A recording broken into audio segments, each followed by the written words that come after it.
the last word on this to be is a legal word, again.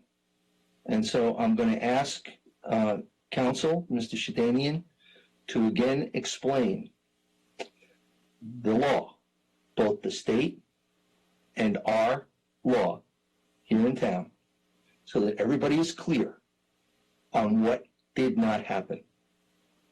Thank you, Mr. Mayor, and I don't want to belabor it because the hour is growing late, but I want to just, indicate how ludicrous it is that Mr. Powers, ex-Councilman Sohn, portend and hold themselves out to be experts on ELEC and on fundraising laws and laws related to campaign expenditures.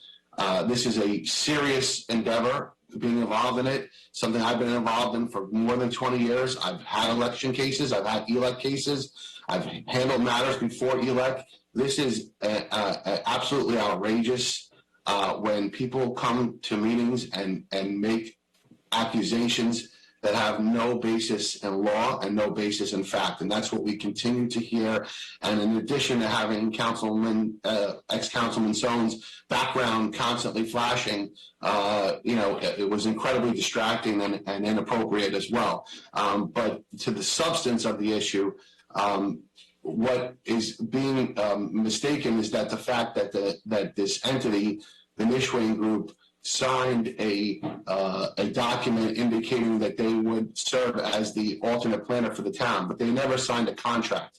They never signed any contract with the town for any particular job or work, and they haven't been paid a penny. So the fact that there is a allegation regarding them is ludicrous, like I said earlier, and that's the right word for it. It's outrageous, and it shows the lack of knowledge of the individuals who are making the comments.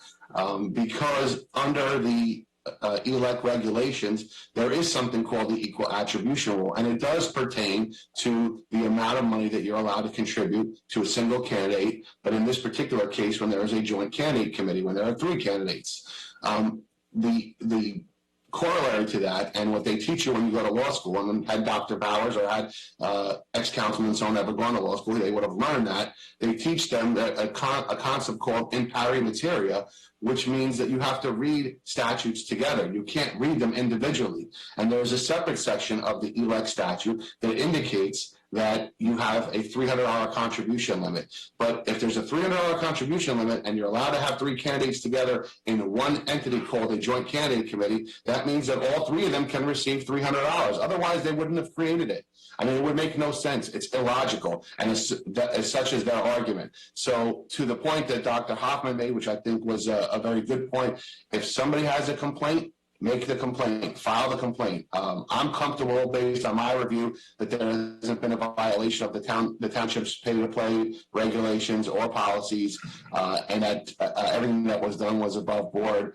And more importantly, the Nishuane Group hasn't done any work for the township, so there's really no issue here at all. And it's something, as the phrase goes, it's beating of the dead horse. Thank you, Mr. Mayor.